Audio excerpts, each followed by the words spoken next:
J'ai reçu 13 paiements en l'espace de quelques mois par une propre firme, avec la plupart de ceux-ci reçus dans les 2 derniers mois.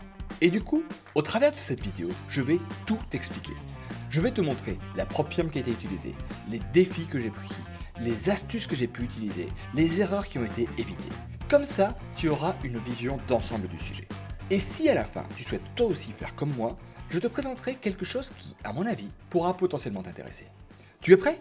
C'est parti. Déjà, commençons par le début. Qu'est-ce qu'une propre firme ? Après tout, si on n'est pas dans le milieu, on ne connaît pas forcément. Une propre firme, c'est en fait une société qui va te proposer de trader sur des comptes de plusieurs dizaines ou centaines de milliers d'euros, et en contrepartie de ton travail, tu pourras récupérer alors une partie assez conséquente des gains que tu réalises sur ces fameux comptes. Et pour savoir si tu es digne de passer et donc de faire ce travail sur leur compte, tu vas alors devoir passer un certain nombre de challenges, donc des défis, qui permettront de valider ou non tes compétences. D'un point de vue pratique, voilà comment ça se présente. Tu as donc des propres firmes, comme ici sur Leverage. Et au niveau de celle-ci, à l'intérieur, donc, elles vont te proposer différents types de comptes sur lesquels tu vas pouvoir travailler en fonction de tes objectifs et de ta manière de faire. Si par exemple tu vas ici sur le compte de Step, tu vas donc avoir une première partie sur la partie donc challenge défi à proprement parler, qui va ici te dire que tu dois gagner donc 10% sur une phase, puis 5% sur une autre phase, en respectant un certain nombre de critères en dessous, puis quand ça c'est bon, tu vas alors pouvoir trader avec elle. Ensuite, sinon, tu as d'autres challenges, comme le challenge IA, et qui est justement le challenge que j'ai utilisé de mon côté pour réussir à avoir ces différents paiements. Avec celui-ci, la différence, c'est que tu vas pouvoir rentrer assez rapidement à partir du moment où tu utilises les bons outils, et donc ici, il s'agit d'un robot de trading haute fréquence, mais ça, on en parlera un peu plus tard. Mais donc, voilà ce qu'est une propre firme. Une fois que tu as choisi donc le type de défi, tu vas donc devoir payer en fait ici une certaine somme pour entrer. Et si jamais tu valides ça, en fonction du type de défi, ça pourra être remboursé ou pas. Et ensuite, tu vas te retrouver sur tes comptes financés et tu vas pouvoir récupérer jusqu'à 80% des résultats que tu feras donc sur les comptes en question. On doit donc choisir une propre firme qui propose donc un type de défi qui soit adapté à nous et ensuite avec elle on va pouvoir se lancer. Mais avant de se lancer déjà, premier élément, il faut comprendre ce qu'est réellement une propre firme. Dans la communication des propres firmes, on a le sentiment qu'elles cherchent systématiquement à trouver des perles rares, des traders extrêmement rentables. Et ça, effectivement, elles ont tout intérêt de faire une communication de ce type-là pour attirer un maximum de personnes. Mais dans la réalité, ce qu'il faut comprendre, c'est qu'une propre firme fonctionne également comme un casino. Un casino ne gagne pas de l'argent quand les personnes gagnent de l'argent avec elle. Un casino gagne de l'argent quand les personnes passent à la caisse et vont payer pour pouvoir jouer. Et finalement, avec le casino, comme ils savent que globalement, dans les statistiques, les gens ont plus de chances d'échouer que de gagner, à ce moment-là, ils vont donc être rentables dans l'ensemble. Une propre firme fonctionne de la même manière. En réalité, de leur côté, il y a eu pas mal de choses qui ont montré qu'une propre firme ne mettait pas spécialement les traders sur des comptes réels par la suite, mais qu'en fait, de leur côté, ils gagnaient beaucoup plus d'argent grâce aux personnes qui venaient échouer sur les défis. Ce qu'il faut bien comprendre ici, c'est que si tu te lances mal avec elles, tu feras juste partie de cette masse de personnes qui va échouer parce que les règles n'auront tout simplement pas été respectées. Et en fait, c'est comme ça qu'une propre firme gagne de l'argent. Par contre, il faut bien comprendre qu'une propre firme cherche également des personnes qui vont gagner de l'argent avec elle. Pourquoi ? En fait, c'est comme pour un casino. Dans un casino, c'est super intéressant pour eux d'avoir certaines personnes qui vont avoir des compétences spécifiques, qui vont être bons sur certains jeux de cartes, qui vont être capables de mettre les statistiques de leur côté pour réussir à gagner des tournois et des choses comme ça. Ce qu'il faut bien comprendre, c'est que ces personnes-là qui vont gagner des tournois, ces personnes-là qui vont réussir donc à gagner de l'argent avec le casino, finalement, ça fera partie des personnes qui vont être visibles et probablement mises en avant par le casino pour montrer qu'on peut y arriver. En faisant ça, les personnes autour qui viennent juste comme ça jouer et essayer auront le sentiment que ça marche et que grâce à leurs compétences, ils pourront être rentables. Dans la réalité, c'est toute une autre histoire, mais dans les faits, les casinos ont besoin de ces personnes-là pour parler d'eux et montrer à quel point ça peut fonctionner. Avec les propres firmes, c'est exactement la même chose. Elles ont besoin de personnes qui gagnent de l'argent pour que celles-ci puissent communiquer, les mettre en avant et dire que ça marche très très bien. Et grâce à ça, il y aura donc plus de personnes qui vont y arriver. Mais donc ici, ce qu'il faut bien comprendre, c'est qu'avec les propres firmes, on aura donc un certain nombre de règles qui vont faire que la plupart des personnes vont se prendre les pieds dedans et échouer dans les défis. Par contre, si on arrive à bien jouer avec ces règles, à ce moment-là, on peut réussir à être extrêmement rentable à partir du moment où on les comprend parfaitement. Mais donc ça, ce sera la clé de la réussite pour la suite. Maintenant qu'on a parlé des propres firmes, et maintenant qu'on a vu tout ça, Mais ce que je te propose, c'est de passer concrètement à ce que j'ai fait de mon côté pour arriver à avoir ces différents paiements. Déjà, la première étape, c'est que de mon côté, j'avais envie de travailler donc avec des robots HFT pour le passage du défi.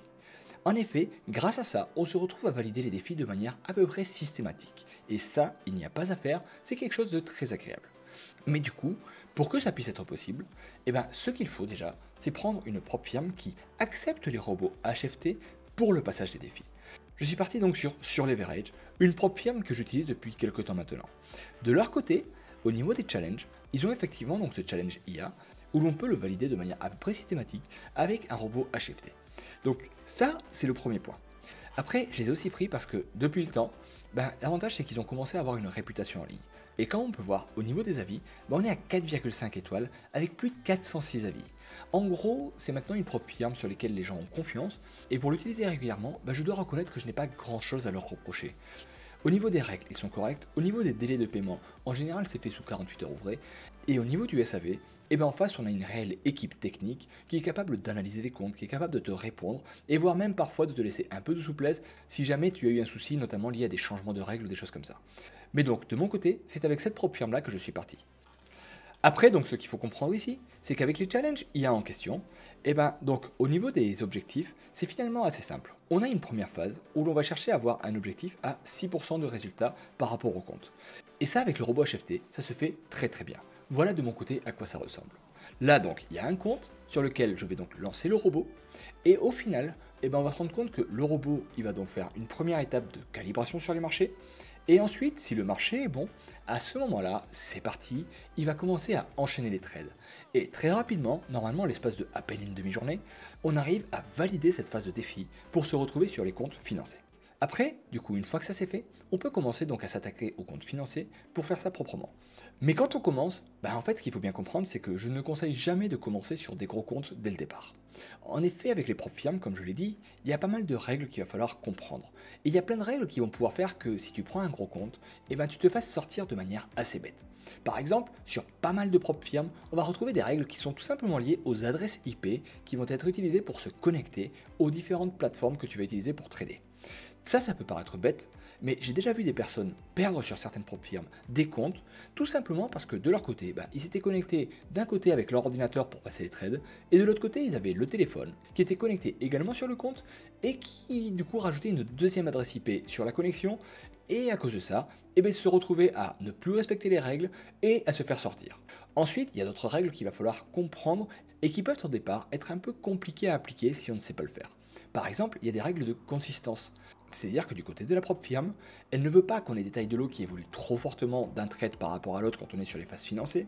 Et de l'autre côté, elle ne veut pas non plus qu'un seul trade représente la plupart de nos gains. Du coup, pour respecter ces différentes règles, il faut faire en sorte de les comprendre pour ensuite les appliquer. Mais ça, quand on démarre, on peut rapidement se faire avoir et donc se faire sortir. Donc c'est pour ça que quand je commence, personnellement, je commence toujours sur des petits comptes. Mais par contre, une fois qu'on est lancé, on peut alors se lancer sur des comptes bien plus conséquents. Donc dans mon cas, je pars plutôt sur des comptes de 100 000 $, et pour ensuite commencer à réellement avoir des résultats bien plus intéressants avec elles. De mon côté, sur un compte financé, voilà à quoi ça ressemble. Ici, c'est un compte, donc quand on regarde, qui est donc de 100 000 $. Et au niveau de ce compte, quand on regarde au niveau de l'historique, il y a déjà eu donc ici un certain nombre de trades qui ont été faits, et chaque trade représente un profit qui n'est pas forcément très conséquent. Et ensuite, petit à petit, quand je valide les différents jours et que les différents trades sont validés, à ce moment-là, je vais donc pouvoir faire une demande de paiement. Mais donc ici, ce qu'il faut comprendre également, c'est que quand on est dans les comptes financés, finalement l'objectif ne sera pas forcément de faire de très gros résultats, parce que plus le résultat sera gros, et plus on prendra des risques conséquents. Pour moi, une fois que je suis sur comme ça des gros comptes, ce que je cherche à faire, c'est gagner quelques 200, 300, 400 $ maximum par période. Mais par contre, ce qui est bien, c'est que ici, on a des paiements tous les 15 jours. Donc ça veut dire que tous les 15 jours, je peux donc faire des demandes de retrait, et petit à petit, comme le partage de profit va grossir, tous les 15 jours, on se retrouve facilement à retirer 250, 300 $. Et ça, quand on commence à le faire non plus sur un compte, mais sur 3 ou 4 comptes à 100 000 $, tout de suite ça représente des sommes qui sont du coup très intéressantes et qui permettent de largement gagner de l'argent chaque mois. Mais du coup, voilà de mon côté comment ça se passe au niveau des propres firmes. Une fois qu'on a choisi notre propre firme avec le type de compte qui nous intéresse, la première étape sera donc de bien comprendre les règles et de se lancer en douceur. Puis une fois que ça c'est fait, à ce moment-là, on peut commencer à passer aux choses sérieuses pour commencer à travailler sur des comptes de plus en plus importants, de manière à vraiment avoir quelques milliers d'euros par mois qui tombent de manière régulière en faisant finalement très peu de choses dessus. Personnellement, ça me prend environ 3 minutes par jour pour gérer les propres firmes sur les comptes financés. Donc franchement, ça va. Voilà au niveau de la propre firme, voilà le travail qui était fait, et voilà comment je le fais personnellement. Mais du coup, ce qu'il faut savoir, c'est que dernièrement, je sais qu'il y a pas mal de personnes qui sont intéressées par ce type de défi et qui m'écrivent régulièrement parce qu'elles souhaitent accéder uniquement à ce robot-là et pas autre chose. Et pour ces personnes-là, j'ai donc une bonne nouvelle. Ça m'a pas mal travaillé et j'ai fini par décider de lancer un pack spécifique défi HFT. Donc concrètement, que contient ce pack ? Et bien en gros, il contient le robot que j'utilise pour le passage des défis HFT. En plus de ça, le pack en question contient pas mal de contenu qui est là pour guider étape par étape les personnes qui se lancent dans les propres firmes. Que ce soit dans le choix de la propre firme, que ce soit dans le choix du défi, que ce soit dans la compréhension générale. Il y a également toute une partie qui concerne les principales règles dans lesquelles on va pouvoir se prendre les pieds dedans et qui va permettre de justement mieux les comprendre et de mieux les expliquer pour que les personnes puissent éviter de tomber dedans. Et après, il y a toute une partie qui concerne donc la gestion des trades dans la partie financée pour justement réussir à atteindre ces mêmes résultats que moi. Voilà, maintenant c'est à toi de jouer. Quoi qu'il en soit, sache que l'aventure des propres firmes peut vraiment être super intéressante à partir du moment où on a bien compris les règles. C'était Paul, ciao!